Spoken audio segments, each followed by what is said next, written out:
বিসমিল্লাহির রহমানির রহিম। আসসালামু আলাইকুম। সবাইকে স্বাগতম জানাচ্ছি আবারও আমার হোমস্টাইল রান্নার চ্যানেলে নতুন আরও একটি রেসিপি দেখার জন্য। আজকে তৈরি করে দেখাবো আমি মাংসের শুটকি রান্না। যারা শুটকি খেতে পছন্দ করেন তাদের কাছে রেসিপিটা খুবই ভালো লাগবে। আর আজকে শুটকিটা আমি আলু দিয়ে রান্না করব। তাই আমি আলু এবং মাংসের শুটকি সিদ্ধ করে নিচ্ছি।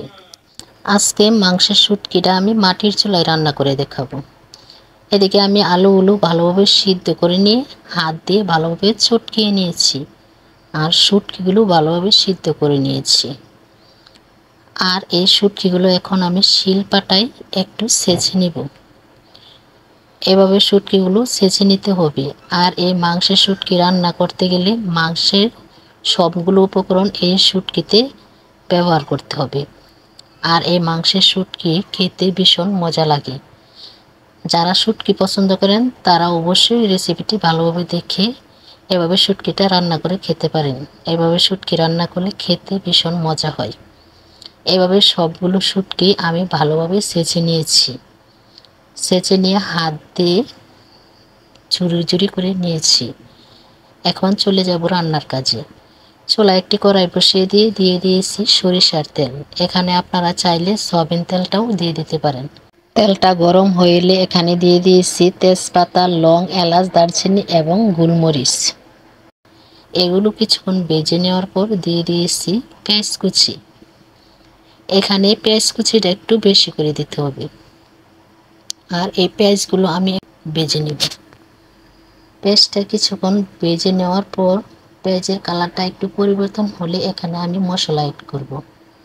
এখানে দিয়ে দিয়েছি 1 চা চামচ হলুদের গুঁড়া, 1.5 চা চামচ মরিচের গুঁড়া এবং 1 চা চামচ ধনিয়ার গুঁড়া দিয়ে মশলাটা তেলের সঙ্গে নাড়িয়ে চাড়িয়ে এখানে দিয়ে দিব অল্প একটু পানি, যাতে মশলাটা পুড়ে না যায়। এখন এখানে আরও দিয়ে দিব স্বাদ মতো লবণ।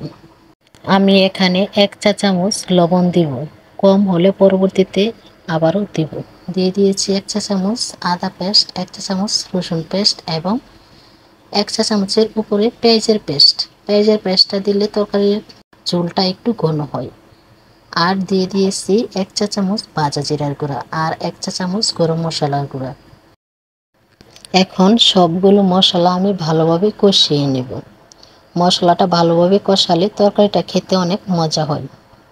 আর এই মশলাটা যখন কষে এসেছে তখন এখানে আমি দিয়ে দিয়েছি মাংসের শুটকিগুলো কিছুক্ষণ এভাবে মশলার সাথে ভেজে নিব। কিছুক্ষণ এভাবে ভেজে নেওয়ার পর এখানে দিয়ে দিব অল্প একটু পানি। এবার কিছুক্ষণ ভেজে নিলে শুটকিটার সাথে মশলাটা ভালোভাবে মিশে যায়। অল্প একটু পানি দিয়ে শুটকিটা আমি একটু কষিয়ে নিব। আর এই শুটকিটা রান্না করতে বেশি সময় লাগবে না, কারণ শুটকিগুলো আগে থেকে ভালোভাবে সিদ্ধ করে নেওয়া হয়েছে। তাই শুটকিটা তাড়াতাড়ি সিদ্ধ হয়ে যাবে। তরকারিটা রান্না করতে বেশি সময় দরকার হবে না। শুটকিটা কিছুক্ষণ সময় রান্না করে এভাবে কষিয়ে এলে এখানে দিয়ে দিব আলুগুলো। এই আলুগুলো দিয়ে আবারও আমি মাংস আর শুটকি কিছুক্ষণ মশলার সাথে এভাবে ভেজে নেব। এখন ঢাকনা দিয়ে ঢেকে আলু এবং মাংসের শুটকিটা কিছু সময় কষিয়ে নেব। আর একটু পর পর এটা নাড়িয়ে দিতে হবে, তা না হলে নিচ দিয়ে আলুগুলো লেগে যাবে। এটা কিছুক্ষণ কষে আসলে এখানে দিয়ে দিব পরিমাণ মতো ঝোল। আমি এখানে দিয়ে দিয়েছি পরিমাণ মতো ঝোল। ঝোলটা দিয়ে আবারও ঢাকনা দিয়ে এটা কিছু সময় রান্না করে নিব। আর আপনারা একটু পর পর এটা নাড়িয়ে দিবেন, তা না হলে নিচ দিয়ে লেগে যেতে পারে। রেসিপিটা যদি আপনাদের কাছে ভালো লাগে তাহলে লাইক, কমেন্ট, শেয়ার করতে ভুলবেন না। এবং যারা নতুন আমার ভিডিওটা দেখছেন তারা অবশ্যই চ্যানেলটি সাবস্ক্রাইব করে আমার চ্যানেলের সাথে থাকবেন। আর যারা অলরেডি সাবস্ক্রাইব করে দিয়েছেন তাদেরকে অসংখ্য ধন্যবাদ। আমার তরকারিটা রান্না করে নিয়েছি। আর এইভাবে তরকারিটা একটু ঝোল থাকতে উঠাতে হবে। আলুর তরকারি উঠানোর পর অনেকটা ঝোল টেনে যায়। আর উঠানোর আগে অবশ্যই আপনারা তরকারির লবণটা চেক করে নেবেন। যারা এতক্ষণ আমার ভিডিওটা দেখছেন সবাইকে অসংখ্য ধন্যবাদ জানাচ্ছি।